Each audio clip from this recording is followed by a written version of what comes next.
Yeah, we back. Yeah, we back. Now, today's video is going to be a follow-up video to one I dropped a couple months ago entitled, take a look up on the screen, the United States military establishing a base in Ivory Coast. And in my video yesterday, I had read an article from Fox News where the headline had said that the United States has initiated talks with countries like Benin, Ivory Coast, and Ghana to reposition their military assets. Anyways, today, take a look up on the screen. The United States troops pull out of Niger's air base. Let's jump into that article before we talk about the topic of today. Take a look up on the screen. Thanks to the effective cooperation and communication between the Nigerian and American armed forces, this operation was completed ahead of schedule and without any complications, Niger's defense ministry and the U.S. Department of Defense said in a joint statement.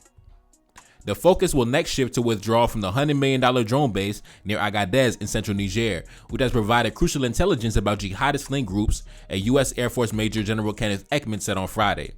The pullout from that base, known as Air Base 201, will take place in August. Niger's ruling government has given the United States until September 15th to remove their troops from the territory. Now, let's get back to the topic of today. We're going to talk about the president of Ivory Coast. I've been ringing the alarm on this guy for a little while now. One of the high-ranking Elysee boys. You talking about the Elysee boys. Man, listen, this the godfather of the Elysee boys. This the Elysee godfather over here. You know what I'm saying? Top flight Elysee boy, high-ranking Elysee boy, 5-star Elysee boy. Listen, this is the top of the top right here. You know what I mean? 33rd degree Elysee boy. I'm telling you, bro. Let's get into it, man. Take a look up on the screen. Now, this has yet to be reported in the Western media. Right now, it's only being reported locally, in the African media. But, take a look up on the screen. This is a headline translated from French. It's coming from local media at Ivory Coast. Ivory Coast gives the green light for the construction of an American base not far from Odiene, or Odien. I don't really know how to pronounce that. I believe it's in the northern section of the country. Take a look up on the screen. As you can see, right on the border of Mali and Guinea, right underneath the capital of Mali, right along the border that stretches out to Burkina Faso. Very strategic location, which gives them the ability to monitor the entire area. And obviously, no nation wants to have a hostile force right on your borders, right at your gates. So I'm sure our good brothers down at the Alliance of Sahelian States, I'm sure they're not very happy about this news. I mean, who would be? Who would be? It reminds me back during the Haitian Revolution, right? When the French got kicked out the country. What did they do? They went right next door to the Dominican Republic and set up shop right on the border and engaged in various hostile acts, such as kidnapping black children to sell into slavery. Now, obviously, our good ancestors, Dessalines, Christophe and many others, they mobilized for war, marched into the DR and killed everybody, killed everything moving, man, woman, and child. But in the current context, I'm not saying that the United States military is going to be engaging in the same barbaric subhuman behavior as the French back in 1805.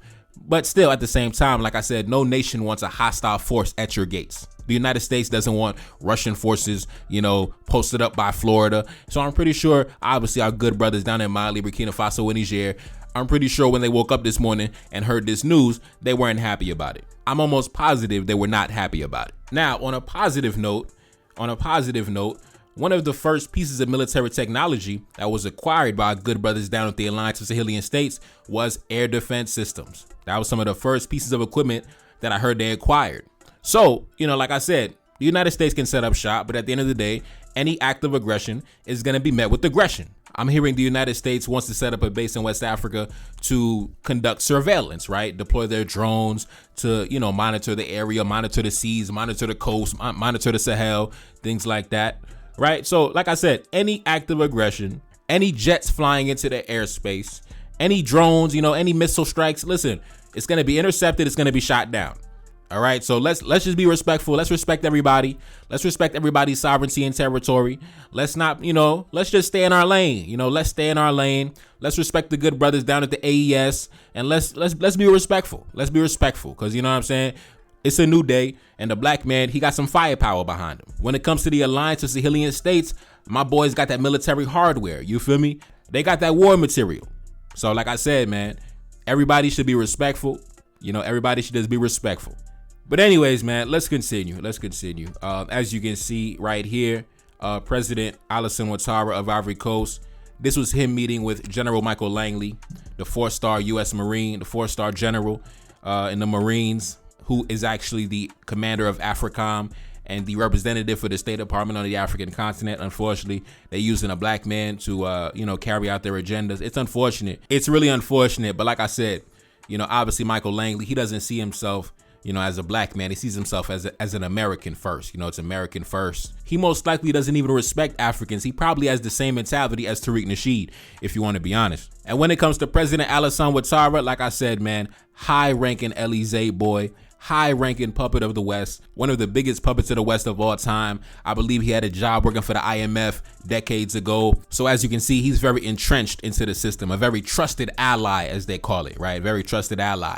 In fact, when he rose to power, when he became president of Ivory Coast, he came to power with the help of the French military. I'm serious. The French military literally attacked the presidential palace to install this man into power. Like, the French military and all the Western nations working together in unison literally forced this man into power by the force of violence, by the use of force. So when it comes to him, I don't ever expect him to ever go against Western interests. I mean, this guy worked for the IMF back in the 90s. The French military installed him into power by force. I mean, this guy, man, he's not in the pocket of the West, bro. He's in the man. Listen, he's in the butt crack of the West. You know what I'm saying?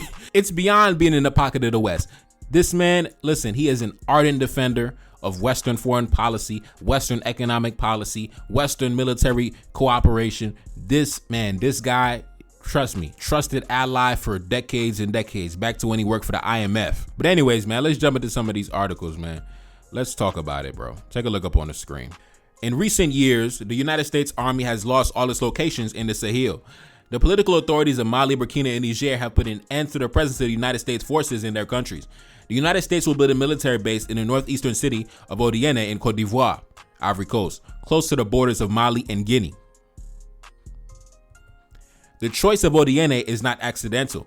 This locality offers an ideal geographical position for monitoring both part of the Gulf of Guinea, a strategic and coveted area extending from the capital of Mauritania to the capital of Togo and the Sahel countries, with direct views of Mali and Burkina Faso. Now, this is exactly what the French did when they got kicked out of Mali and Burkina. What did they do? They moved into Niger, right? They moved into Niger. Now, shortly after they moved into Niger, the military, toppled the government, and they were kicked out of Niger also. But they had moved into Niger because they wanted to maintain a strategic location to monitor Mali and Burkina, right? So now the United States got kicked out of Niger, and now they moved into now they're trying to move into the northern section of Ivory Coast with direct views on Mali and Burkina. So obviously they're trying to, encircle our brothers. They're trying to, they're trying to keep a close eye on our brothers, man. Because they say they're in the region for surveillance and things of that nature. But anyways, man, you remember in my video last week about the president of Benin? What did I say towards the end of that video, right? We need to have, us as Pan-Africanists, global African sovereignists, global African hegemonists, whatever you want to call it, right? We need to have our equivalent of the CIA, right? An international organization that engages in covert operations. I'm not going to say it on the internet right here on YouTube, but I'm going to ask you, and you can read between the lines, what would the CIA do to a regime that allowed a hostile force to set up shop right on the borders of the United States or any Western nation, France, whatever? What would the French Secret Service do? What would the CIA do to that regime that is currently in power if they allowed a hostile force to set up shop right at our gates? I'm not going to say it because I think we're intelligent enough to read between the lines. What would the Western powers do to a regime that allowed a hostile force to set up shop at our gates? What would they do, right? What would they do? Let's say, for example, I don't know, Mexico allowed Russian troops to set up a base by the border. What would they do to the regime that's currently in power in Mexico? Would they stand by and idly watch? Or, would it be consequences for that regime? I'm not going to say it. I'm just asking questions. What would the United States do, right? And then, you know what I mean, we can get our brains working and understand that in the future, it is imperative that we put mechanisms in place to, make sure there are consequences for any regime that goes against our interests. Our interests as Pan-Africanists, global African sovereignists, global African hegemonists. There's got to be consequences for any regime that goes against our interests, even if that regime is a black nation. I'm not saying that you can't have bilateral cooperation or relations with Western nations or do trade or things like that. But in terms of having foreign military presence on our continent, in our nations, unacceptable. You know, that's just something that should be non-negotiable. There should be 0 foreign military bases on the continent. 0. None. At all. Number 1, it undermines your sovereignty. That's the biggest red flag right there. Once you have foreign troops on your soil, it undermines your sovereignty because they have somewhat of, they low-key got immunity because they can pretty much operate under their own rules and regulations. They're low-key immune from the local laws, right? And we know when it comes to these Western troops, whatever it may be, we know that if you allow American troops, and I'm not just saying only American troops, but any Western troops, any foreign troops, if you allow them to set up shop, best believe the women in that area are going to be exploited. You know what I mean? You think they're going to be doing surveillance and conducting surveillance operations? No, they're going to be having sex with your women. They're going to be having sex with the black women in the area. That's what they're going to be. That's the first thing, right? They're going to be indulging themselves in your women, exploiting abusing your women, right? We saw the story that came out of Kenya a few weeks ago, where it was thousands of black women that came forward, going back from, the 1970s and the 60s and the 50s up until recently, a few years ago. Thousands of black women that was living in that area where the British Army was stationed. All of them had horror stories, women popping up dead, getting killed.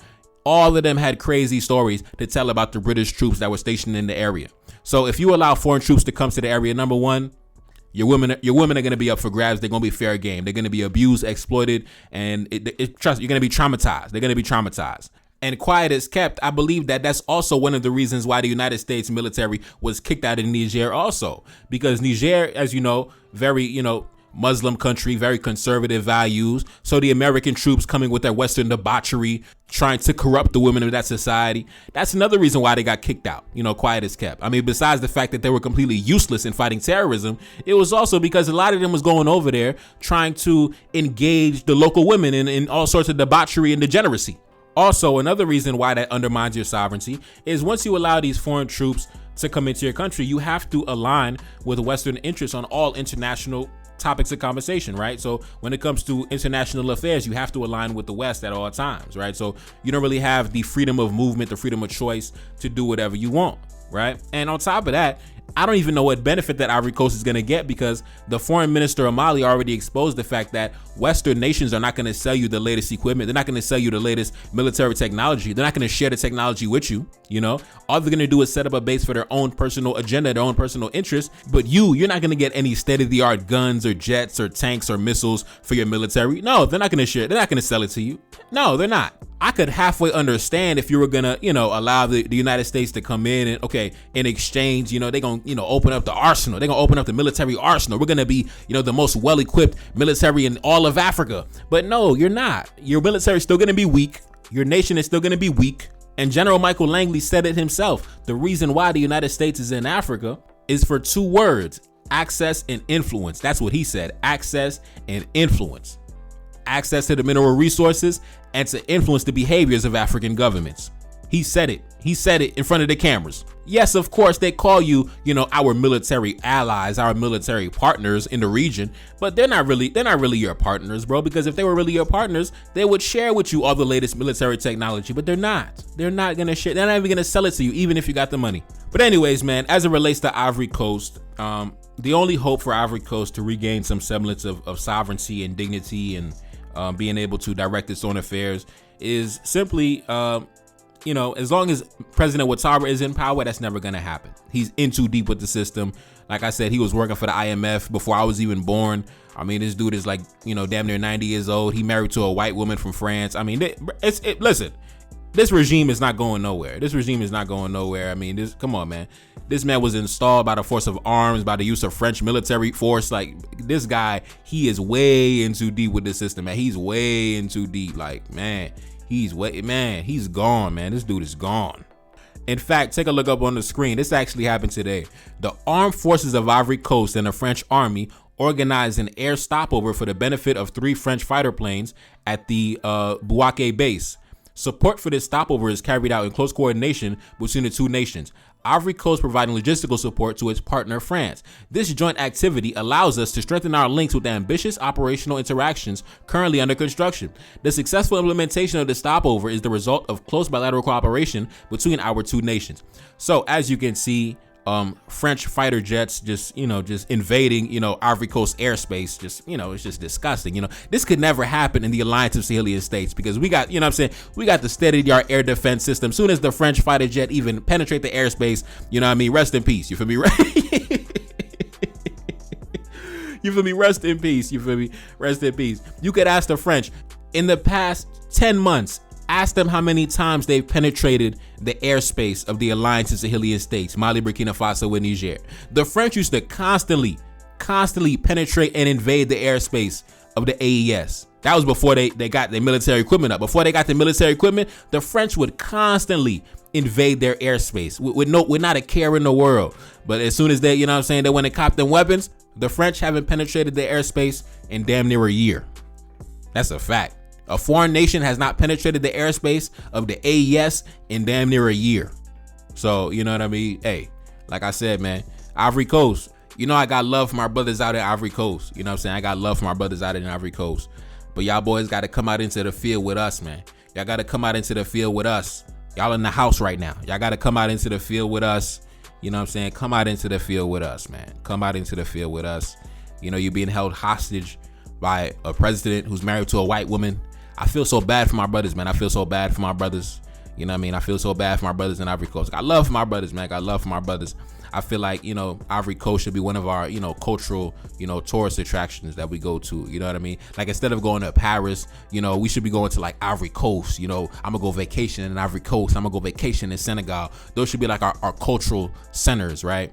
But unfortunately, before we can develop it into that, we got to get our sovereignty and our dignity back. And we got to, we cannot, we can't develop when we shackled by the chains of Western imperialism. We can't, shine to our greatest capability, man. So unfortunately, free my brothers in Ivory Coast. They're being held hostage right now by a black man married to a white woman. I feel so bad for my brothers, man.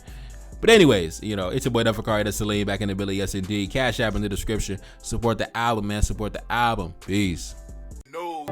Feel like I'm 75. Know that your team be full of them traders. That can never be mine. I'm grabbing a thought when I drive. I'm back in my zone and we on. She said that she ready to come be my wifey and hoping I don't do her wrong. I gave her my word and it's bond. I'm whipping the best like a lamb. I'm eating no chicken and lamb. Accustomed to call me the man. I never be up on the gram. I'm keeping that way undercover. She want me to tell her I love her. I told her I'm breaking the rules. I told her we making the news. Back in my city, they loving me. Standing alone, I'm 100 deep. Enemy plotting and still in reach. They try to make sure that we underneath. Trying to make sure that we never make it. Coming for power, come get acquainted. Coming for everything that I wanted. Feeling like Drake, but I really wrote it. Feeling like Kendrick, I'm checking names. Gotta roll up while I go insane.